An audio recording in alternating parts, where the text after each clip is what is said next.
Olá, seja bem-vindo, seja bem-vinda a mais um vídeo aqui no canal Ouvido Mágico. Antes de começar a história, quero pedir para você, que ainda não é inscrito, que se inscreva no canal e deixe o like. E compartilha também com aquelas pessoas que você acha que podem gostar desse tipo de conteúdo. Então, boa história. A Batalha dos Livros, de Raul Pompeia. Foi um sábio, Aristóteles de Souza. Recebera na pia batismal um nome significativo, vaticínio de encomenda dos pais, sem grave ofensa à modéstia, porque vinha logo atenuar os compromissos, a restrição chué do sobrenome. Aristóteles, entretanto, ficava sendo, embora de Souza. Dominava-o a avidez de conhecer como um vício insaciável. Tinha sede de ideias, fome de páginas. Havia alguma coisa de traça no seu apetite. Não lhe ser dado viver entre a compreensão erudita de 2 capítulos de um livro fechado, tranquilo e só, roendo as saborosas folhas. Dormia pouco, comia menos, não bebia nada, excetuando o abuso da água do pote a que se entregava periodicamente em cristalinas orgias de asceta. Não tinha afeições pessoais, porque a aplicação o distraía de ter sentimento, detestava o bulício do mundo e a preocupação dos negócios. Pura massa de sábio, nos livros, dos livros, para os livros.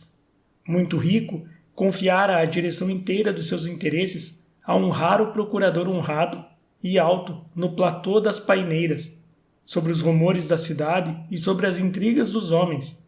Desfrutava a sensualidade espiritual dos estudos, encerrado em um grande prédio que lá mandara construir. Com Aristóteles morava um sobrinho, o Sancho, rapaz amável, bem apessoado de carnes, com um ventrezinho de jovialidade cativante, pouco inteligente, falador, encarregado de receber as visitas, entretê-las com a melhor hospitalidade e despachá-las atenciosamente, antes que lhe ocorresse a ideia de ir perturbar o sábio na sua sabedoria. Aristóteles falava raramente ao sobrinho, não se dignava. Sancho, em compensação, venerava-o, acatando profundamente essa desdenhosa reserva como o nicho do seu ídolo. Aos criados, o sábio não dirigia a palavra, gesticulava os seus desejos e era compreendido às maravilhas. Uma vez por semana dava audiência para quem o quisesse consultar sobre elevados motivos técnicos. Traço complementar era fisicamente a ressurreição magra do velho Littré. 1. Lexicon dos esdrúxulos portugueses, seguido de um breve tratado dos adjetivos científicos derivados do grego e vantagem do seu emprego no discurso, para o fim de dar precisão, sonoridade e prestígio às frases. Granjeara-lhe a reputação unânime de profundo em que era tido. Tinha publicado também uma monografia entre industrial e científica sobre as cidades peixeiras do Brasil, ou piscicultura nacional, e futuro deste ramo de aplicação da indústria humana, com a continuação do tempo e o progresso da navegação. Esta segunda obra, que lhe valera um diploma de membro do Instituto Histórico, provava, jogando com as estatísticas do mercado de peixe, que o incremento da atividade náutica fazia desaparecerem os peixes, afugentados pelo rumor das rodas e hélices dos paquetes, para regiões afastadas e mais tranquilas do oceano. Apesar do diploma e da nomeada, Aristóteles não estava satisfeito consigo. Aclamasse-o o mundo inteiro, posteridade inclusive, aclamasse o sábio com hipoteca segura sobre uma dúzia de centenários glorificadores, Aristóteles, no seu bom senso, estava a contragosto, desconfiando que não passava de uma besta. Aristóteles, ora, de Souza. É que, de todos os seus estudos copiosos, nunca lhe fora possível fazer um organismo unificado e harmonioso. O problema da classificação dos conhecimentos escapava-lhe ao cérebro, intangível e sutil, em meio de todo aquele tumulto de noções anarquizadas, como o Espírito do Senhor no caos dos primeiros dias do mundo. O espírito onipotente da síntese obstinava-se em recusar o fiat às trevas daquela desordem. Que desespero!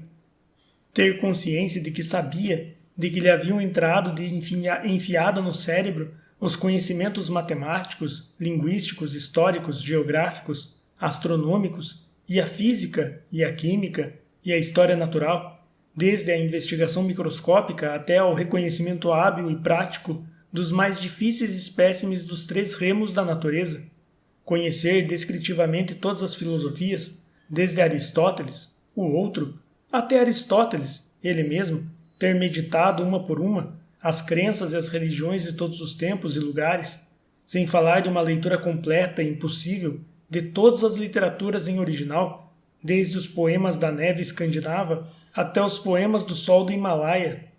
Que desespero ser erudito, erudito, erudito, e não poder ligar, na rapsódia de uma concepção cosmogônica do universo, tanto retalho precioso. Os sistemas filosóficos eram engenhosos, lógicos, concatenados, mas não serviam porque, sendo razoáveis, eram diversos.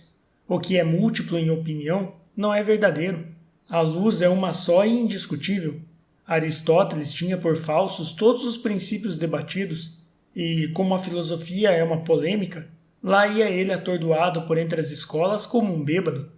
Mas ardia por verem que ficavam os pensadores para então filiar sem remorsos à escola unânime e universal dos perfeitos sábios. Quando chegaria para esta solução o Messias Mestre? Infelizmente não dispunha da necessária força, ele, Aristóteles de Souza, para fazer a paz entre os princípios.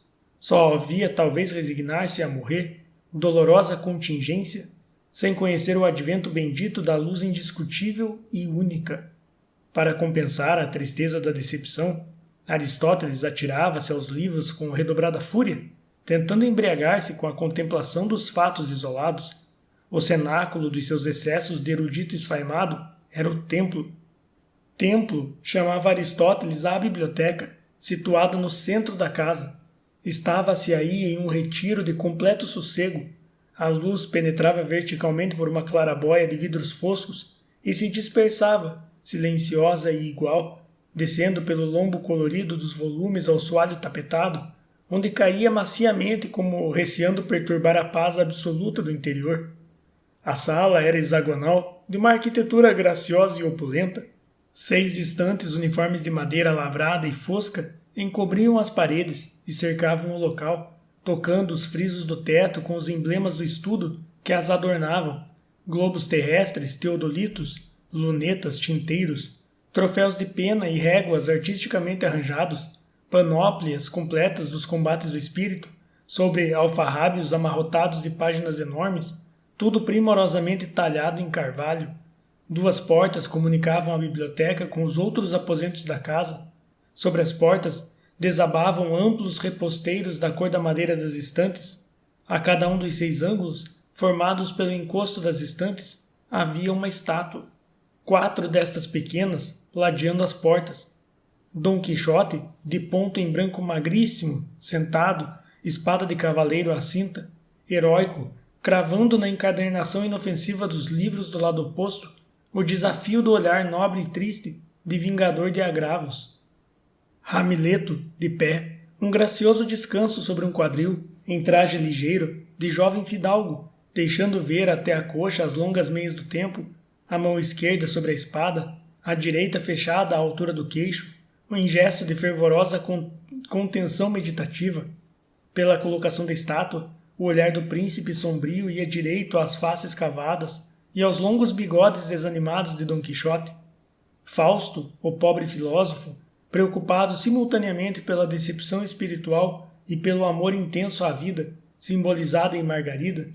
Mefistófeles, ao lado de Fausto, perseguindo-o ali mesmo na ornamentação da biblioteca, inseparável mentor das trevas, com o seu vestuário de pajem, o gorro e a petulante pena oblíqua e a ironia satânica.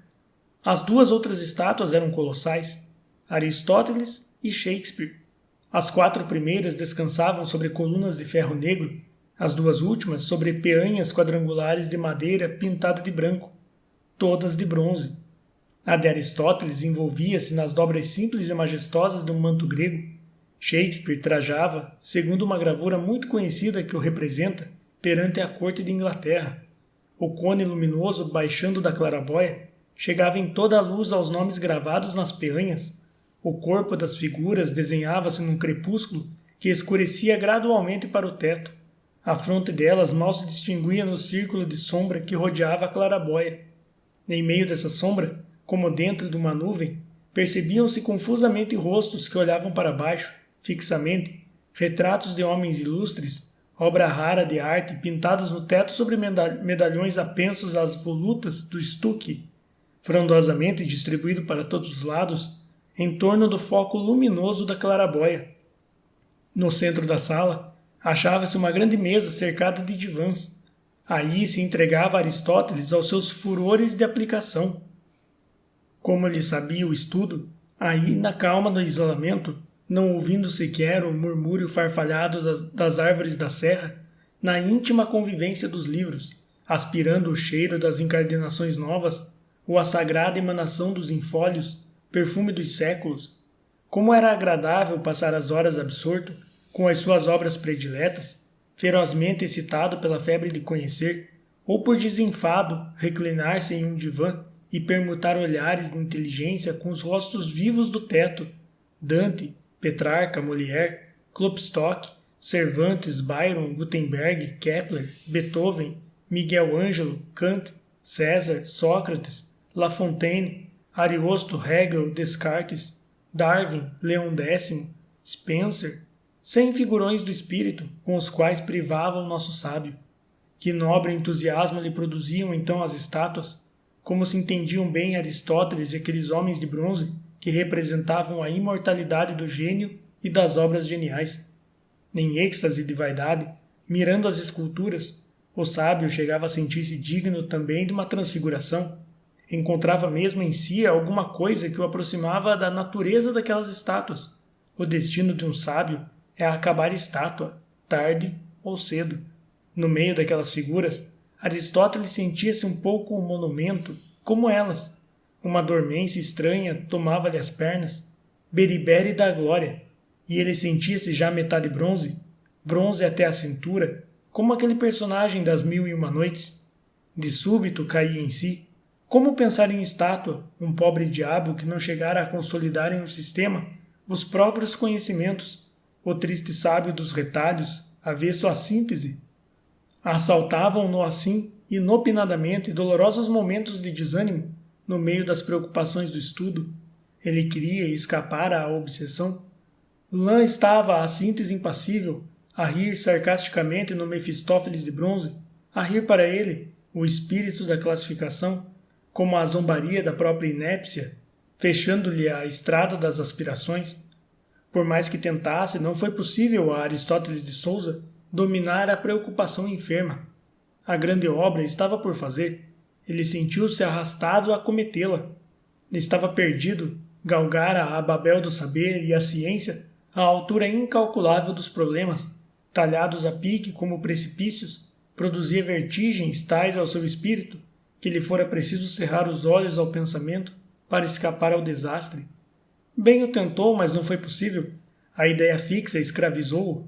A dificuldade teimosa da solução passou a acabrunhá-lo como uma desgraça, até que um dia as coisas mudaram. Ultimamente, à noite, trancava-se Aristóteles na biblioteca, a meditar até muito tarde. Certa noite, como de costume, dirigiu-se ele para o seu lugar de trabalho. A biblioteca estava fechada. Aristóteles parou à porta. O sobrinho Sancho, que desde a hora do jantar notava modos extraordinários no tio, viu-o espiar pela fechadura, como se quisesse lobrigar alguma coisa no interior da biblioteca, coisa impossível, aliás, por estar a sala sem luz e o reposteiro corrido.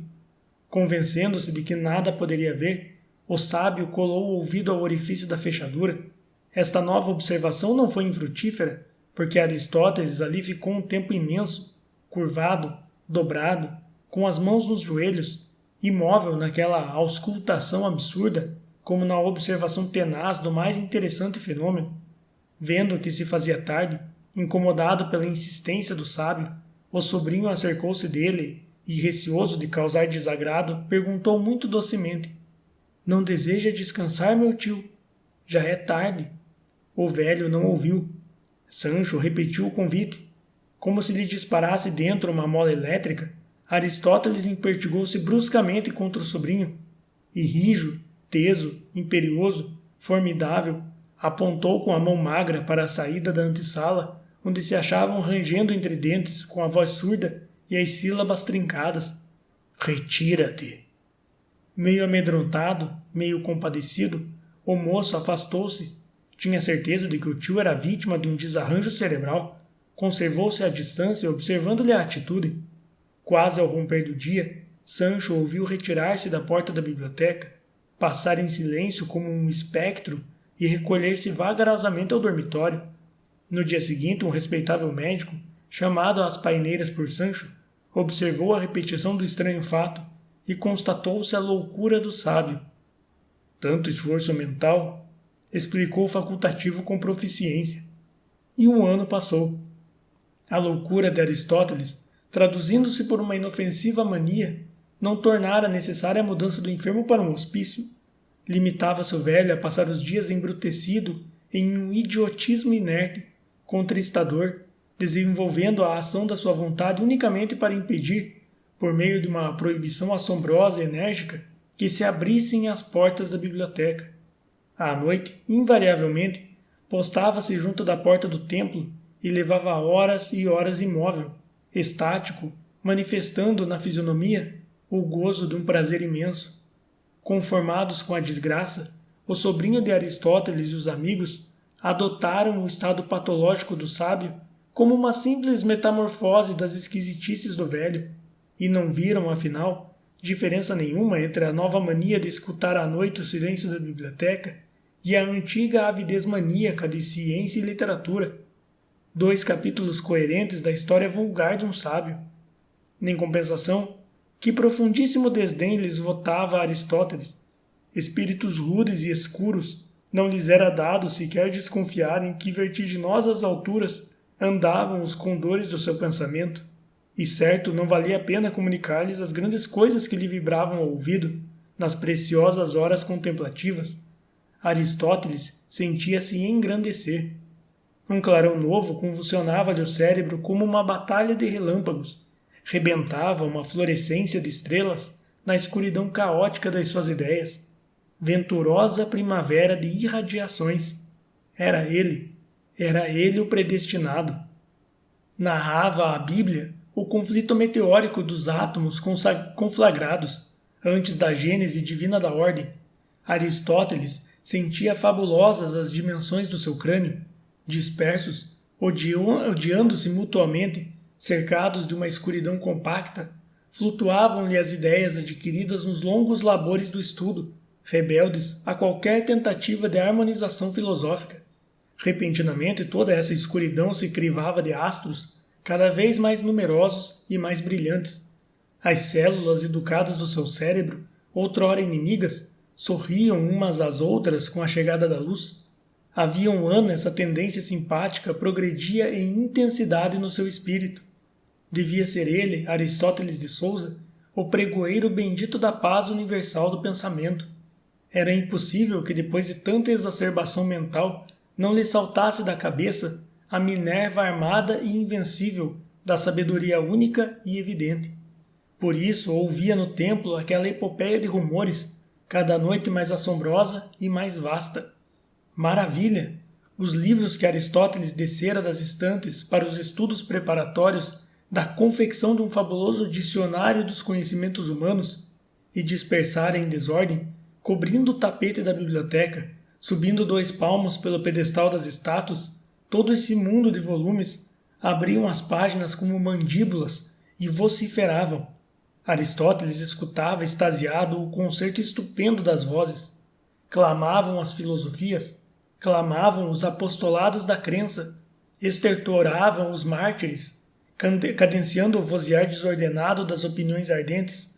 Ouvia-se a palavra calma dos livros didáticos a proferir preceitos.